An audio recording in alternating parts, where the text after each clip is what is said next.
Hello, my name is Mr. Johnson, and I'm going to talk to you a bit about the Cambridge Technicals Level 3 IT course. This is part of a taster session, so you'll get to see what some of the course will involve.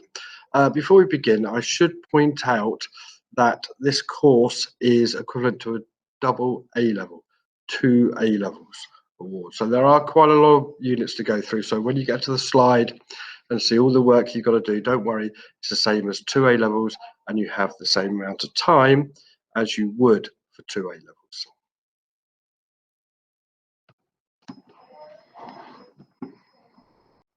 Now, as you can see from this slide, there are quite a few units that you will have to cover over the 2 years, but as I just said, this is worth 2 A-levels, so you do get the time for it.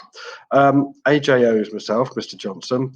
AGA is Mr. Gallien, who also teaches it. And you can see that most of the units there are practical units.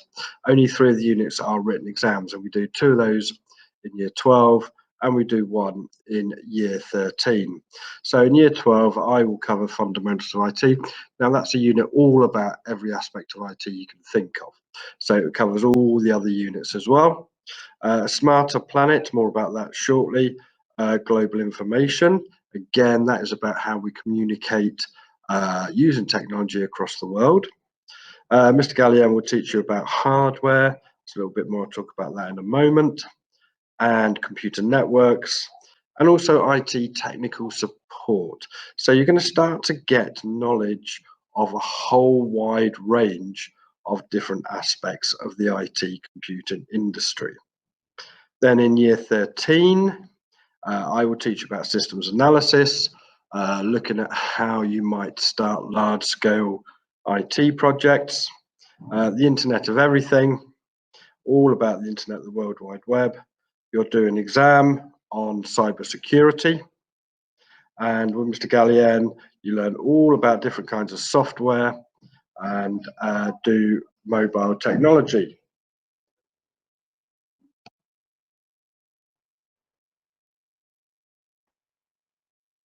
So here, just a quick recap of that.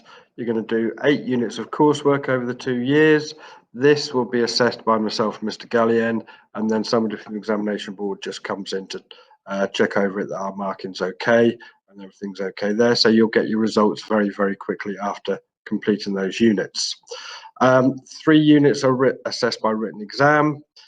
Say 2 of them will be done at the end of year 12, and we plan for the cybersecurity one to be done in January of year 13. And I'll talk more about some of the units in a moment.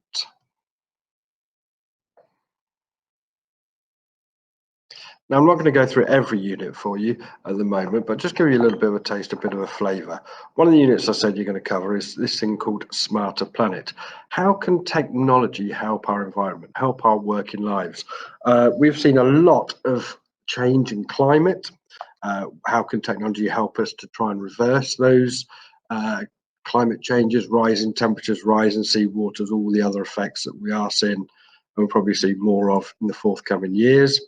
How can technology change our working lives, our working patterns? Well, we've already seen that within the lockdowns that we've had, more and more people working from home. And there's a move now for lots of people to actually work from home at least part of their week, if not all of their week, more than they did before. So saving the planet in terms of transport, fuel, carbon footprints, and so on. Now you're going to look at lots of different aspects. And as you can see there, I've given you a task to do. It says for each of the bullet points, discuss the evolution of the process. So for example, radio, the old clunky radios from yesteryear when I was young, we used to have what was called wireless radio. That is portable radios that generally ran on batteries. You had an aerial and it linked into a few radio stations. So how have we got from that to the modern DAB radio? Now, I can remember listening to football and the like and music programs on an old style radio. And if there was a storm or if the weather wasn't great, or if it even just got dark sometimes, you couldn't really hear, there was so much crackling. Now, DAB radio, we don't have that. It's all done digitally. So it's all clean, clear, crisp sounds. How did we manage to get from the old style radios to DAB? Similarly with telephones, the old style telephones on a cable that plugged into your wall at home, how have we gone from that to our smartphones? How have we gone from factories where you had loads and loads and loads of people working on the shop floor making cars or whatever it was, to having robots and automated machinery? And what effect has that had? I mean, lots of people used to work in those factories, and then suddenly those jobs aren't there anymore. What new jobs are there around to help replace them? And overall, how can we use technology? How can we use IT to make the world greener, to try and reverse some of the problems we've had in climate change? So there's an example of one piece of coursework. You'll be given a scenario about smarter planets to complete, and you'll hand that in. It's coursework based. I did mention that you also do exams, and one of the exams that you do is cybersecurity. In fact, you'll do it in year 13. And as you can see here, there's a little bit of information. There's a cover of a wonderful, wonderful book, online book called Threatsaurus, which covers every aspects of problems in the IT industry, from hacking to use of bots and the like, and what they are, how they can be stopped, or how we can try and stop them anyway, what future developments might be. Absolutely wonderful book. We'll be looking at that over the period of time.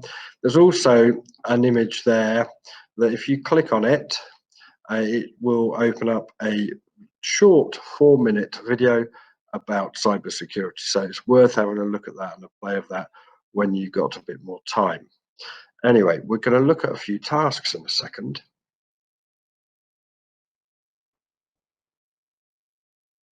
And here's one of those tasks. Now, a lot of tasks are prefaced by questions, thoughtful, thought-provoking questions. So here's one. Should emails be monitored? Now, should your parents be able to see you on email? Should they be able to follow your email? Should they be able to track you? What about at the workplace? Should your bosses at work be allowed to see your work emails? I mean, we all know that at work we should be focused on what we're doing in the job rather than booking a holiday in Malta or wherever we're allowed to go anymore. But is it right that the bosses can actually pick you up and say you're not focused on your work simply by the fact that they have looked at your emails? So there's a question for you to answer and come back in with in September. Then there's a little scenario here. Remedy Solutions is a small web design company located in the Midlands. The office has 5 networked computers, a digital printer, and each employee has a smartphone and a laptop. What advice can you give about how to physically secure the offices and digital systems? Now, a lot of people know about hacking, so they immediately start thinking about antivirus software and firewalls. But what about physical security? How can we stop people breaking in, actually stealing the machines themselves, for example? So you need to research and recommend physical controls on how to secure data.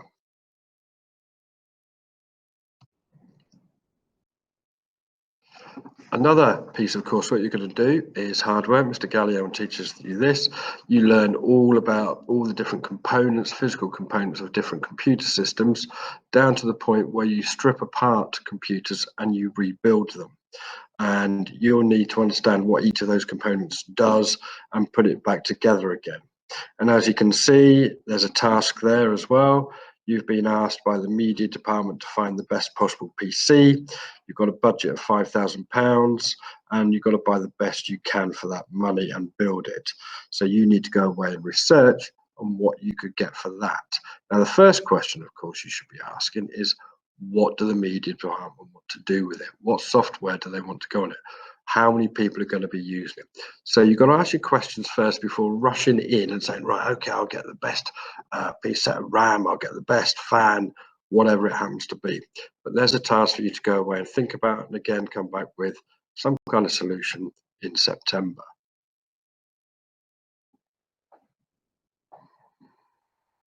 As you know, the world of technology, the world of computing, changes very, very quickly, changes more quickly than anything else, really. It could be that years ago, when Online gaming became popular. The graphics of computers changed tremendously, so that animations happened in real time. And the graphics looked more realistic. It could have been that the actual screen technology got better, so that you could have large scale TV sets in pubs showing football, for example. Uh, it could be recently the fact that mobile technologies have come on rapidly. If you think about 10 years ago, the smartphone didn't even exist. You'd have to use a printer to print things out, a phone to phone somebody, a server or a laptop to email somebody. All these different devices are all now in one thing.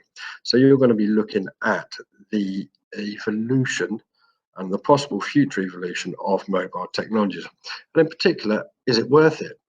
Do we create things just for the sake of it, or is it for a purpose? Is it for a business purpose? Is it for useful personal use? So you need to, throughout your coursework, be asking yourself some questions. And here's some examples of some of the kind of questions you could ask yourself. So what exactly are there in terms of devices out there? I mean, we all know about smartphones, maybe laptops, maybe iPads. What else is there? You've got to think about how we use them.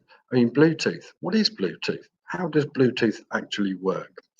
What future technologies are there? I mean, Bluetooth wasn't around 20 years ago, 15 years ago, 10 years ago, but there it is. What else will come on the scene in your lifetime? And here's that perennial question again. Should parents use mobile technology to track their children? You start to look at the ethics, the rights and wrongs of the use of technology.